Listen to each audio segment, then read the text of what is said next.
السلام علیکم everyone, welcome to another episode of the explainer series. اور آج اس ایپیسوڈ میں ہم لوگ ایک بہت امپورٹنٹ نیوز آئٹم کو ڈسکس کریں گے رشیا اور پاکستان کے کو لے کر. ابھی آپ نے ریسنٹلی سنا ہوگا نیوز میں کہ Russia has allowed Pakistan to receive discounted oil.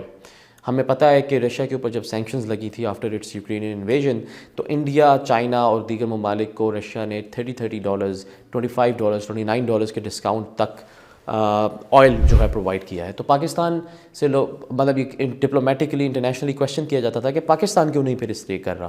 تو ریسنٹلی ایک ڈیلیگیشن گیا تھا رشیا، اور ابھی تک جو خبریں ہیں اس کے مطابق یہ کہا جا رہا ہے کہ رشیا نے اس کو الاؤ کر دیا اور ہمارا ایک کوئی میمورینڈم سائن ہوگا ان کے ساتھ.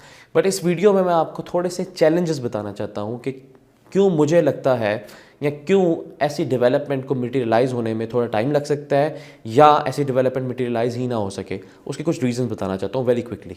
سب سے پہلے تو دیکھیں پاکستان اس وقت IMF کے پروگرام میں ہے.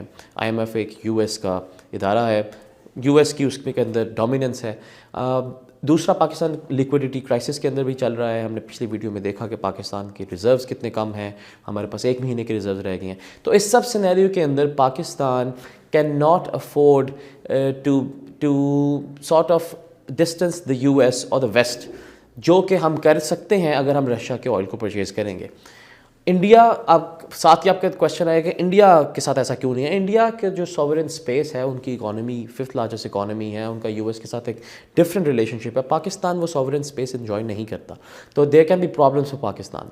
Second very important challenge is that Pakistan کے جو موسٹ آف دا کانٹریکٹس ہیں in terms of oil purchases, وہ مڈل ایسٹرن پروڈیوسرس کے ساتھ ہے. فار انسٹنس UAE سے ہم 54% اپنے کروڈ آئل یا اس کے پروڈکٹس ہم پرچیز کرتے ہیں، اور یہ کانٹریکٹس کافی عرصے سے فرام ڈیکیڈس چلتے آ رہے ہیں اور آگے بھی لانگر ٹرم کے لیے ہیں.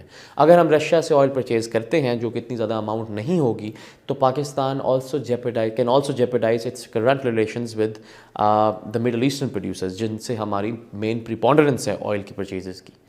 تھرڈ اس کا جو اسپیکٹ ہے کہ Pakistan in of itself is not a large enough market to incentivize Russia to give us discount.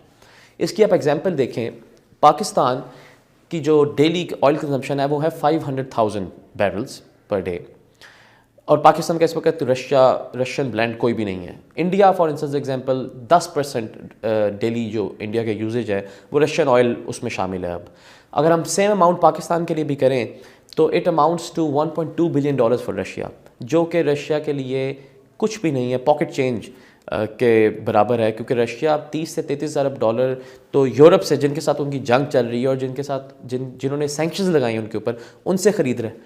اور سیکنڈلی اگر پاکستان سارا کا سارا بھی شفٹ ہو جائے اس پہ، تو $16 ارب بنتے ہیں. Once again this is less than half what Russia is already getting. تو رشیا کے لیے اتنا بڑا انسینٹیو نہیں ہے. اگر آپ پاکستان کی بات کریں ان ٹرمز آف سیونگ، تو ہمیں اراؤنڈ $400 ملین کی سیونگ ہو سکتی ہے اس سے. اگر آپ $400 ملین کو ٹرانسلیٹ کریں پاکستانی روپی میں، تو وہ رفلی $80 ارب بنیں گے. اب اس کو اگر آپ کمپیئر کریں تو پچھلے کچھ عرصے میں، پچھلے کچھ ماہ کے اندر جو گورنمنٹ نے خالی سبسڈی دی ہے آئل پیٹرول پرائسز کے لیے، وہ $150 ارب کی تھی. تو اگر آپ اس کو کمپیئر کریں تو آپ کو پتہ لگے گا کہ ہماری سیونگز، البتہ ہماری سیونگز ہوں گی، مگر یہ سیونگز کو اتنی زیادہ امپورٹنٹ نہیں ہے کہ ہم جو میں نے ابھی 2 اوپر والے پوائنٹس آپ کو بتائے ان کو رسک کریں.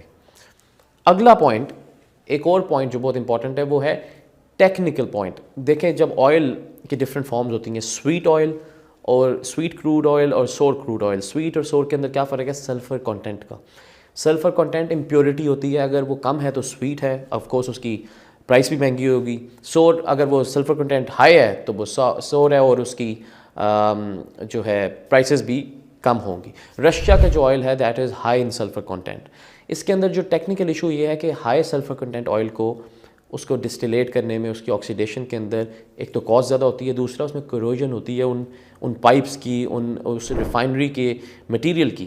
تو اس لیے وہ کاسٹلی بہت زیادہ ہوتے ہیں ریفائنریز کے لیے. پاکستان کے اندر صرف ایک ریفائنری ہے پارکو، جو کہ رشیا کا آئل ریفائن کر سکتی ہے. باقی 5 بڑی ریفائنریز جو کہ ہمارا مور دین 50 to 60% آئل ریفائن کرتی ہیں، ان کے پاس یہ کیپیبلٹی نہیں ہے. لہٰذا یہ سب سے بڑی ہنڈرنس ہے کہ اگر ہم کسی طرح آئل لے بھی آئیں تو ہماری ریفائنریز کیپیبل نہیں ہے کہ وہ اس آئل کو ریفائن کر سکیں یا اس کی کاسٹ بیئر کر سکیں. ایڈیشنلی اگر آپ فریٹ کاسٹ کی بات کریں تو رشیا اگر ہم مڈل ایسٹ سے جو آئل منگواتے ہیں اس کا $1 to $1.5 پر بیرل ہمیں فریٹ کاسٹ پڑتی ہے. اس کے اپوزٹ اگر آپ رشیا سے منگواتے ہیں تو it will cost us around $8 جو کہ 6 to 7 times مور ہے. تو پاکستان آف کورس اگر پیسے کہیں سے ایک اینڈ سے بچا رہا ہے تو دوسرے اینڈ سے اس کو پیسے زیادہ دینے پڑیں گے. اس کے ساتھ ایک ایڈیشنل ایشو جو ہے وہ سینکشنز کا ہے. جب رشیا کے اوپر اب سینکشنز لگی ہیں تو ان کو جو پیمنٹ کرنے کا پورا سلسلہ ہے وہ پورا ایک نیٹ ورک کو نیویگیٹ کرنا پاکستان کے لیے اتنا امپورٹنٹ ہے کہ کیونکہ پاکستان ابھی گرے لسٹ سے نکلا ہے, کیونکہ پاکستان ابھی میں نے کو بتایا IMF کے اندر ہے اور پاکستان نہیں افورڈ کر سکتا کہ وہ سیکنڈری سینکشنز کا حصہ بنے, تو پاکستان کے لیے یہ پیمنٹس والا جو ایشو ہے یہ بھی ارینج کرنا مشکل ہے. تو یہ کچھ ریزنز ہیں جس کی وجہ سے آئی بلیو کہ یہ جو ڈیولپمنٹ ہے ابھی ہمیں ٹائم کے ساتھ دیکھنا پڑے گا کہ یہ مٹیریلائز ہو سکے گی یا نہیں ہو سکے گی. It is too early to be happy right now. I hope you enjoyed the video. I will paste some links in the description as always for your reading, and thank you so much for watching.